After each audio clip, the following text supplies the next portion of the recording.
Hi everybody, it's Amanda with Two Structures. I am here with Matt Brown, one of our preferred lenders.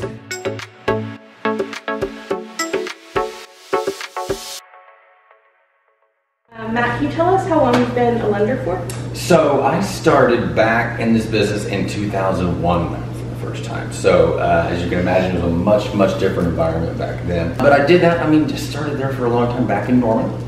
Worked there for a few different brokers over the years. Came back here, and I've been with First National Bank going on about 11 years. Been here, been fortunate enough to have a working relationship with Two Structures going on right about 10 years. Yeah. I met Jay as the owner years ago.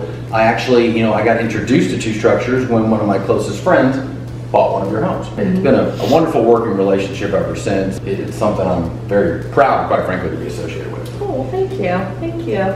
So we get a lot of questions about lending specifically, and we try to answer as best as we can, but we like to guide people to the source. So Matt, can you tell us what the next step is after someone has chosen a home site or chosen a floor plan?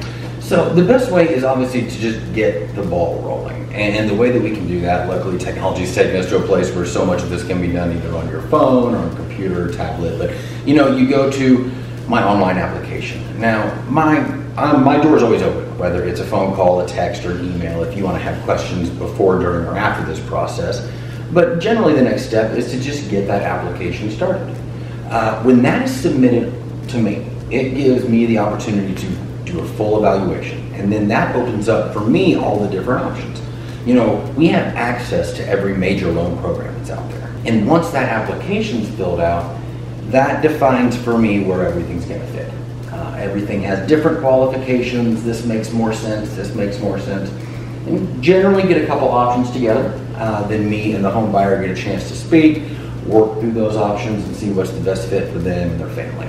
Gotcha. I've been hearing a lot about rates going up and changes in that. Can you speak to those changes? Well, from where they were, yes, they've gone up. I guess the best way to look at this is we all kind of have what's referred to as a recency bias. We kind of think of, well, rates were here 2 years ago, but then, we look in hindsight and say, well, 2 years ago, we were in the middle of a worldwide pandemic. There were 10 million people who weren't able to work.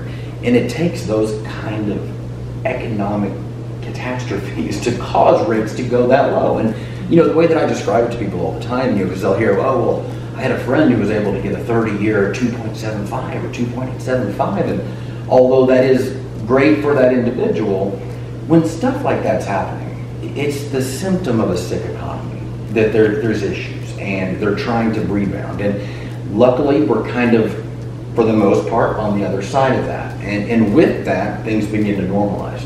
And rates really are in a healthier place. It may not feel like it. Of course, you'd love to get the best rate possible, and I couldn't agree more. It's best for everyone to get the best rate possible. Historically, they're certainly not anywhere near the top. Anywhere near it. Historically, they're still on the lower side. It just kind of feels like they're a little higher when we look at where they were maybe 24 months ago. But again, where they are now generally is an overall sign that things are improving for the United States, for our economy, and quite frankly, for more families are going back to work and staying busy and kind of getting where they need to be. Gotcha, great. So a lot of our buyers are nervous that rates are going to keep going up, or that will impact their payment. Do you have any recommendations, or what could we do to stop that? Are there any rate locks that you have? Well, there are, and there are actually some what are called extended rate lock options. So when you look in the normal world of rate locks, generally they're 30 or 45 or 60 days. It is the normal situation, but when you're building a home, well, the home's not ready in 30, 45, or 60. You don't want it done, quite frankly, that fast. It takes time to build a full house. So what we have is these extended rate lock options, and we can look at, the time to build, and we can establish a rate lock for 6 months, 9 months. That opens up some options that we can lock in a rate so that we can establish what I quite frankly refer to as this is your worst case scenario. Yeah.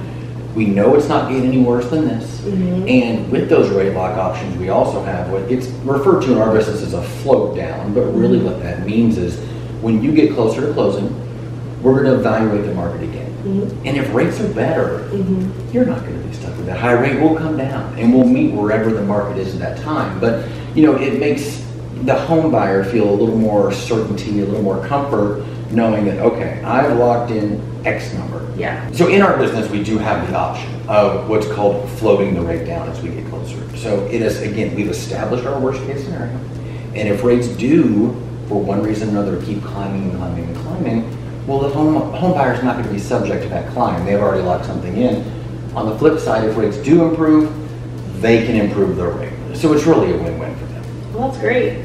All right. Thank you so much, Matt, for coming. Happy to be here. That sounds like some great information for our buyers, especially that rate lock for a year. That can help a lot. So if you guys have any questions, let us know. You can always visit our website for more information or call our number